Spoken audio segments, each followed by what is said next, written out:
En este video exploraremos el mito de Tupá, el dios de la creación guaraní.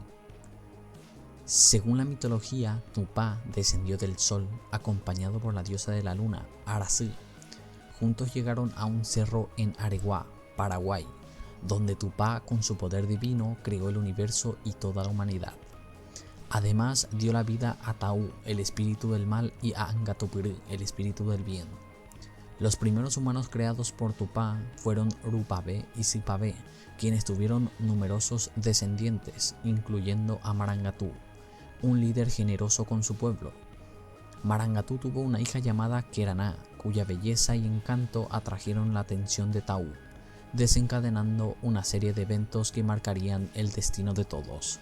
En un tiempo antiguo, la tierra estaba en paz, sin maldad, pero el destino de los pueblos se vería alterado por una historia de amor y traición.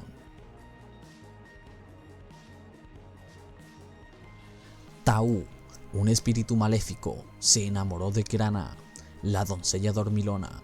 Conocida por su inigualable belleza, para ganarse su amor, Taú se transformó en un joven apuesto, un ser lleno de engaños.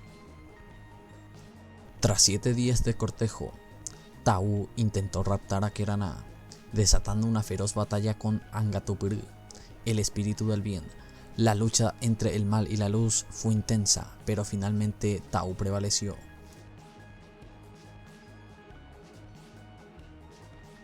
Enfurecido, Angatupirú maldijo a la pareja y les hizo parir monstruos como castigo. Así nacieron los 7 monstruos, criaturas de maldad que dominarían la tierra con terror.